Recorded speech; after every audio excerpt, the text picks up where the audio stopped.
Hi guys! Ako nga pala si Mark. First vlog ko nga pala ito. So for today's vlog, mga ka-hard hat. Mga ka-hard hat. Yan ang magiging tawag ko sa inyo para may iba naman. O, diba? Yan nga pala ang job site namin. So ngayon mga ka-hard hat, ipapasilip ko sa inyo kung ano ang mga ginagawa ko dito sa work. Para sa mga hindi nga pala nakakalam. Dito nga pala ako sa Toronto, Canada. So diretso na tayo mga ka-hard hat. Ayan nga pala ang trabaho ko dito. Tagalinis ako ng bahay. Ano gang magandang tawag sa tagalinis? Cleaner? Janitor? Housekeeper? Bakit ba papagandahin pa ang tawag? In short, tagalinis din naman. Shoutout nga pala sa mga tagalinis ng bahay dyan. Mabuhay kayong lahat hanggang gusto nyo. Bale, bago nga pala ako nakarating dito sa Canada, nagtrabaho muna ako sa Thailand. Nagtrabaho ko doon bilang isang teacher. Tapos, kung nakapunta na ako dito sa Canada, ayun, hindi ang bagsak ngayon ay tagalinis. Halos isang taon na nga pala ako sa trabaho kong ito mga ka-hard hat. So yun, balik tayo sa trabaho natin. So syempre, wawalisin mo muna para mawala ang mga likabok at mga dumi-dumi. Meron din mga patak ng pintura dyan, so kailangan mo tungkabin. Alam niyo yun, tungkabin? Sa pagwalis, dapat ay dahan-dahan lang para di lumipad ang alikabok. Ay anong dahan-dahan, kabilis ko. Malaki tong bahay na to mga ka-hard hat, kaya medyo matagal linisin.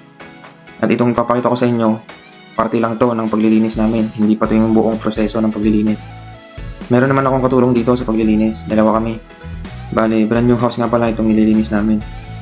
Meron nang naunang naglinis nito bago pa kami maglinis. So, ito na yung final touch before makita ng owner itong bahay niya. Natapos na. O yan, tingnan nyo. Hindi dami pa rin nakalikabok. Nagalit ang owner kapag nakitang ganyan kalikabok ang bahay. So, pagkatapos mo magwalis, hindi takutin mo yung winalis ko. Parang hindi ko na yata na-record yung pagtakot ko dyan. Talaga nagpapakit pa eh. Mr. Clean nga pala yung gamit namin. Para malupit. So, ayan mga ka-hard hat, nag-umpisa akong mag-map sa taas. Diyan nga pala yung mga bedrooms. Itong bahay na to, meron tong 3 bedrooms. Nakilang akyat baba nga pala ako dyan. Mga naka 100 times yata ako. Joke lang. So paglinis dito sa mga bedrooms, napakahalaga na dapat malinis ang lahat ng washrooms. Pero sa vlog natin ngayon mga ka-hard hat, hindi mo natin ipapakita ang paglilinis ng mga washrooms. Kita pa yung pagkuha ng cellphone. Halatang halata na first vlog. Ayan, master bedroom na yung nililinis ko ngayon. Yung pinakahuling nililinisan ko sa second floor ay yung hallway bago ako bumaba. Siyempre, imamap din natin ang hagdan.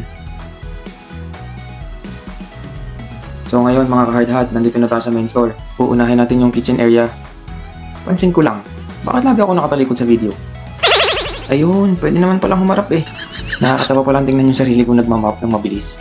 Ganyan pala yung itsura. Marami pa akong ipapakita sa inyo, kaya sana subaybayan nyo ang mga upload natin. Suportahan nyo rin po ako. I-like nyo lang at i-share itong video na to. Salamat. Peace.